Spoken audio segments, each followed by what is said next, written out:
कौन है जो अनुचित लाभ उठाएगा? सहनशील तभी बनोगे जब ये जान पाओगे कि कोई और है ही नहीं। जब तक और दिखाई देता है तब तक तुम सहनशील हो ही कैसे सकते हो?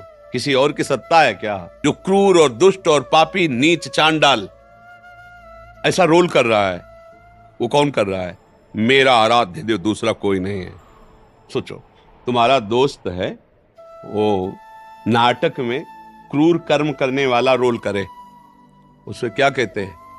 हाँ, बिलियल, बिलल। हाँ, हमको पढ़े लिखे कम है। अब आप पहचान जाओगे कि नहीं पहचान जाओगे? नहीं पहचान जाओगे? ये अच्छा, ये तो वो है। अब वो जितना क्रूर कर्म करेगा, अब वाह यार वाह, कितना सुंदर अभिनय कर रहा है। लेकिन तुम जानते ना, बहुत प्यारा आदमी है, बिल्कुल नशा नहीं करता, बिल्कुल किसी को दुख नहीं देता। क्या अभिनय किया है यार, एकदम पूरा। खुश हो जाओगे ना, ऐसे ही भक्त खुश होता है। क्या अभिनय कर रहे हो ठाकुर, मुझे पता है, जितने भी रोल कर रहे हो सब आप ही कर रहे हो, दूसरा कोई नहीं। देखो, एक नाटक है जिसमें बहुत है, लेकिन ये नाटक ऐसा है कि वही डायरेक्टर है, वही मंच है, और वही कला है, और वही कलाकार है, और वही देखने वाला है, और वही दिखाने वाला है। प्रश्न कहां रहा? दूसरे के द्वारा किए हुए प्रतिकार को, प्रतिकूलता को, अपमान को, तिरस्कार को वही महात्मा, वही साधु, वही भक्त, वही जन सह सकता है जिसका संबंध भगवान से है।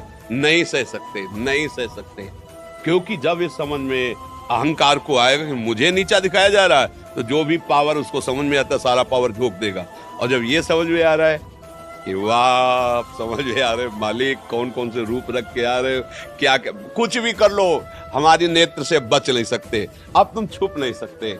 किसी सूझ वाली आंख ने पहचान की, कण कण में झांकी भगवान। ओह मेरे लाल जी, मेरे प्रीतम। कहां गुस्सा आएगा, कहां गुस्सा है? एक बार एक ऑफिसर घर आया, पत्नी का पता है आपको, घंटों से इंतजार कर रहे हो, आप इतना विलंब क्यों कर दिए?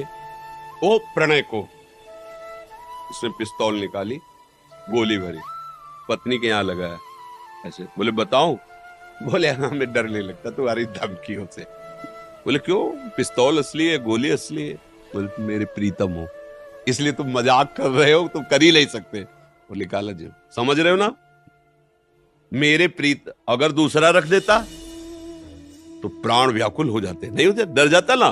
तो अगर हम दूसरा देखेंगे तो डर जाएंगे, भय आ जाएगा, क्रोध आ जाएगा, अशांति। और अगर देख रहे हमारा प्रीतम है तो कह रहे ये तेरी पिस्तौल है, सब तेरा केवल खिलवाड़ है, तू कर ही नहीं सकता। क्यों? मेरा प्रीतम है, चराचर जगत मेरा प्रीतम है। अब तो कुछ नहीं कर सकता।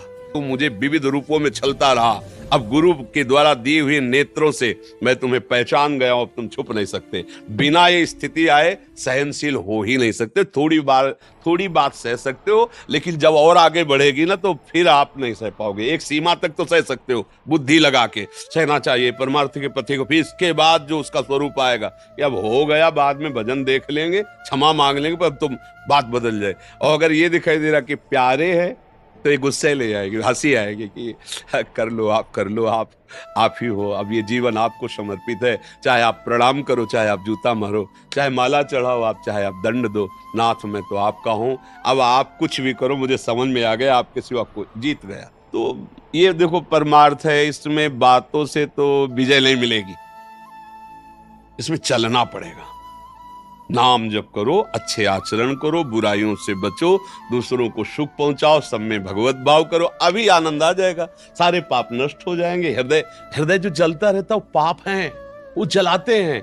और जब निष्पाप हृदय हो जाता है तो एक फूल जैसा रहता है, एकदम आनंद, एकदम आनंद।